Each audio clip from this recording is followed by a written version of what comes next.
IIM UPSC tuitions only in Tirumala IAS institute Chaitanyapuri. Call చేసి ఇప్పుడే join అవ్వండి. ఏప్రిల్ 1 నుంచి కొత్త రూల్స్ వస్తున్నాయి.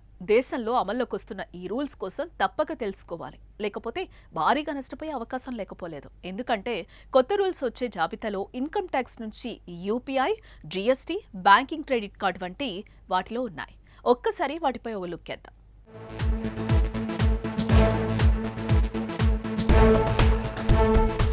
2025-26 బడ్జెట్ సందర్భంగా కేంద్ర ఆర్థిక మంత్రి నిర్మలా సీతారామన్ కొత్త పన్ను విధానంలో కీలక ప్రకటనలు చేశారు.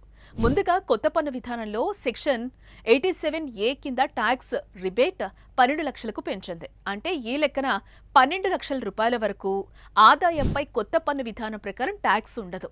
ఇందులో వేతన జీవులకు స్టాండర్డ్ డిడక్షన్ 75,000 రూపాయలు కలుపుకొని మొత్తం 12.75 లక్షల వరకు ఆదాయం పన్ను రహితంగా ఉంటుంది.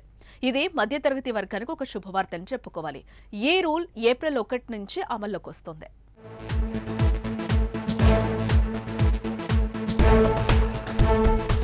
అలాగే TDS పరిమితి 5,000 నుంచి 10,000 రూపాయలకు పెరుగుతుంది. ఇదే విధంగా మ్యూచువల్ ఫండ్ యూనిట్లపై వచ్చే ఆదాయంపై కూడా TDS పరిమితి 5,000 నుంచి 10,000 రూపాయల వరకు చేరుతుంది. విద్యా రుణాలపై TCS మినహాయింపు తొలగించబడింది. ఈ మార్పుల ప్రకారం 7 లక్షల రూపాయలకు మించిన విద్యా లావాదేవీలపై 5% అంటే 5% TCS విధించబడుతుంది. విదేశీ చెల్లింపుల పరిమితి కూడా మారుతుంది. విదేశీ చెల్లింపుల పరిమితి 7 లక్షల నుంచి 10 లక్షలకు పెరగనుంది.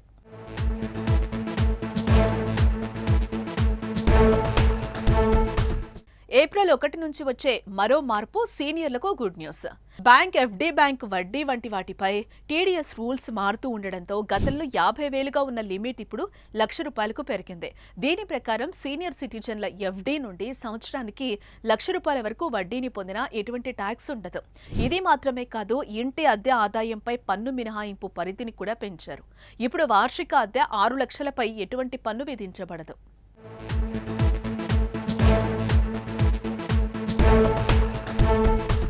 ఏప్రిల్ 1 నుంచి UPI సేవల్లో కీలక రూల్స్ అమల్లోకి వస్తున్నాయి.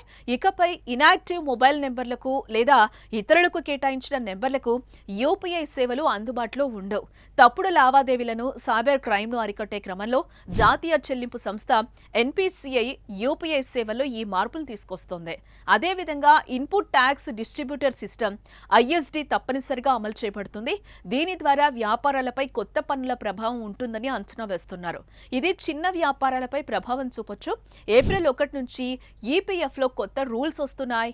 తాజా నిబంధనల ప్రకారం డబ్బులు విత్డ్రా చేయాలంటే కేవలం 3 రోజుల్లోనే మీకు కావలసిన డబ్బులు పొందొచ్చు. 1,00,000 రూపాయల వరకు ఉన్న క్లెయిమ్స్ 3 రోజుల్లో పొందొచ్చు. ముఖ్యంగా అనారోగ్యం, ఆసుపత్రి ఖర్చులు, ఇంటి కొనుగోలు, పిల్లల చదువులు, వివాహం కోసం క్లెయిమ్స్ త్వరగా క్లియర్ చేస్తారు. వీటితో పాటు ప్రతి నెల మార్పులు కనిపించే గ్యాస్ ధరలు, క్రెడిట్ కార్డుల్లో మార్పులు వస్తున్నాయి.